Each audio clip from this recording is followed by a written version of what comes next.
একদা এক শহরে দুই ভাই বসবাস করত। তাদের নাম ছিল কাশিম এবং আলী বাবা। কাশিম ছিল ধনী এবং তার স্ত্রীও ছিল একটি সম্ভ্রান্ত পরিবারের মেয়ে। অপরদিকে আলী বাবা ছিল গরিব এবং কাঠ কাটার মাধ্যমে জীবনযাপন করত। তার স্ত্রীও সাধারণ মানুষ ছিলেন। প্রতিদিন আলী বাবা জঙ্গলে গিয়ে কাঠ কাটত এবং গাধার সাহায্যে তা বাজারে নিয়ে আসত। একদিন আলী বাবা জঙ্গলে কাঠ কাটার সময় হঠাৎ ঘোড়ার পায়ের শব্দ শুনল। সে ভয়ে একটি গাছে লুকিয়ে পড়ল।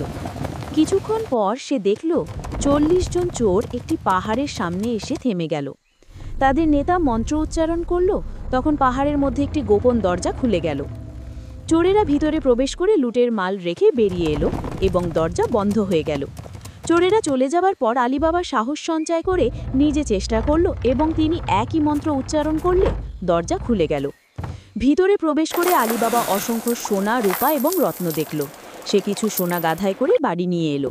তার স্ত্রী তা দেখে বিস্মিত হলো। সোনা মাপার জন্য আলী বাবা তার ভাইয়ের বাড়ি থেকে ওজন করার যন্ত্র ধার নিল। কাশিমের স্ত্রী সন্দেহ করে মাপার যন্ত্রের নিচে মোম লাগিয়ে দিল। যন্ত্র ফিরিয়ে দেওয়া হলে তাতে একটি সোনার মুদ্রা লেগেছিল। কাশিমের স্ত্রী তা দেখে কাশিমকে বলল এবং কাশিম আলী বাবার কাছে গিয়ে রহস্য জানতে চাইল।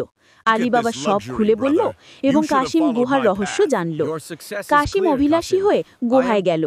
সে ভিতরে প্রবেশ করে অসংখ্য ধন দেখে উন্মাদ হয়ে উঠল, কিন্তু বের হওয়ার সময় সে ভুল মন্ত্র উচ্চারণ করল এবং দরজা খুলল না।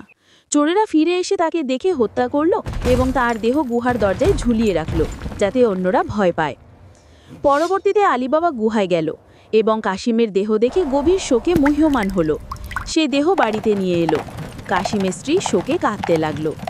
চোরেরা গুহায় ফিরে এসে দেহ না পেয়ে বুঝল যে কেউ রহস্য জানে। তারা শহরে গিয়ে বাড়ি খুঁজে চিহ্ন দিল, কিন্তু মারজানা সব বাড়ির দরজায় একই চিহ্ন দিল, যাতে চোরেরা বিভ্রান্ত হয়।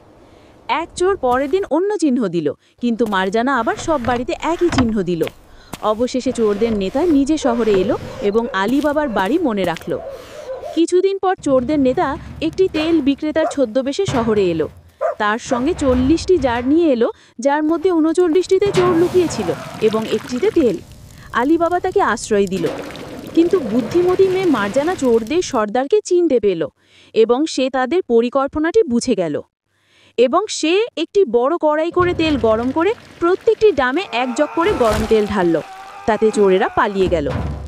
আলী বাবা মারজানার বুদ্ধিমত্তা দেখে মুগ্ধ হলো এবং তার ছেলের সাথে মারজানাকে বিয়ে দিল।